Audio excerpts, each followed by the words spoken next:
欢迎来到热点新闻频道，请订阅并关注以获取最新资讯。两京15日终于定档了，40集硬核权谋剧来袭，张黎执导，程毅、林更新主演，马伯庸、挖明史缝隙拍殉葬线，古装权谋这次终于不玩宫斗那套了。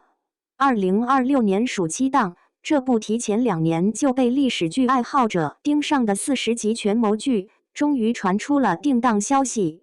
张黎联合安威执导，程毅、林更新、江佩瑶、吴幸健主演，改编自马伯庸的同名小说。这3个元素随便拎2个出来，都够受众心跳快半拍，凑在一块儿简直是往喜好点上精准戳。这2年古装权谋剧快把宫斗拍成流水线作业了，红墙黄瓦是固定背景板，朱笔密折是标配道具，妃嫔们掐着时辰递话，权臣们掐着字数上奏。看多了连阴谋都透着一股子做班的麻木感，观众早审美疲劳了。两京15日偏不按这个套路来，他直接把朝堂那个棋盘掀了，让太子爷跑出了紫禁城。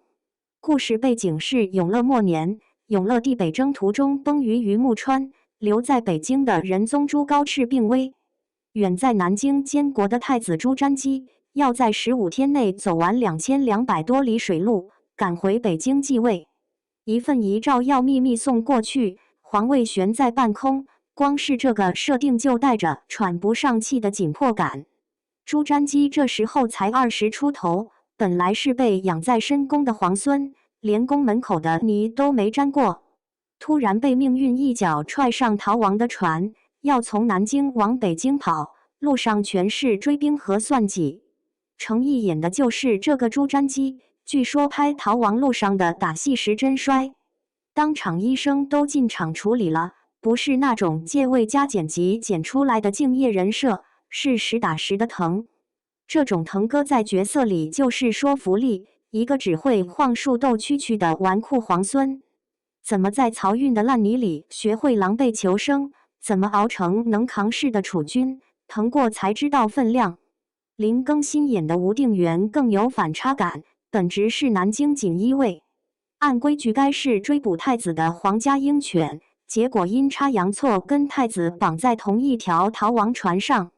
这俩人之间没什么君君臣臣的天然忠诚可以赊账，所有的信任都是刀架在脖子上，过命交情一点点攒出来的。林更新这2年在综艺里总插科打诨，看着没个正形，真扎进戏里反而能沉得下去。这次他还据说参与了制作层面的把控，预算花在哪，细节怎么抠都要过手。肯在古装剧制里这么较真的演员，现在真不算多。张黎的较真比演员还出名，当年《大明王朝1566》拍完，历史剧圈里都转。张黎的剧组连灰尘都要论辈分，不能乱飞。这次拍两京15日，搭了3万平米的明代实景，连漕河边的烂泥质感都专门做了文章。你要知道，烂泥拍出来是背景板，踩进去是漕工的一辈子。明朝的漕运从来不是一条运粮的运输线那么简单，是无数人的饭碗、性命、奔头。船夫的号子，码头的娼妓，小商贩拨算盘的声音，这些混在一起，才是朱瞻基逃亡时候的真实底造，不是只有龙椅上的朱批才算历史。但这部剧真正让人捏一把汗的，还是那条殉葬线。马伯庸写历史向来擅长，在史书的缝隙里抠出血肉长安12时辰，是12个时辰的盛唐切片。风起陇西是谍战外壳裹着的个体消耗，到了两京15日，他干脆把爽点从金銮殿挪到了运河边，权谋还在，但不再是唯一的主角。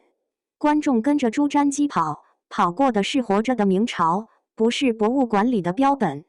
是曹公脚底板的剪子，是娼妓耳语里转的消息网，是小人物在皇权巨轮碾过来的时候那一点点求生的缝隙。苏京西这条线就是最典型的，他的存在不是为了跟朱瞻基谈恋爱，他娘是殉葬名单上的第7个。史书上写明出人训之轻飘飘一句从太祖、太宗之制，可名单上的第7个，是有名字的，是有体温的，是有女儿过了几十年还记得他是第几个的。这句话扔出来，整部剧的气压都变了。这种记了几代人的记忆，本身就是对制度最沉默的控诉。这种写法其实有风险。看惯了历史剧的观众早就习惯看赢家通吃，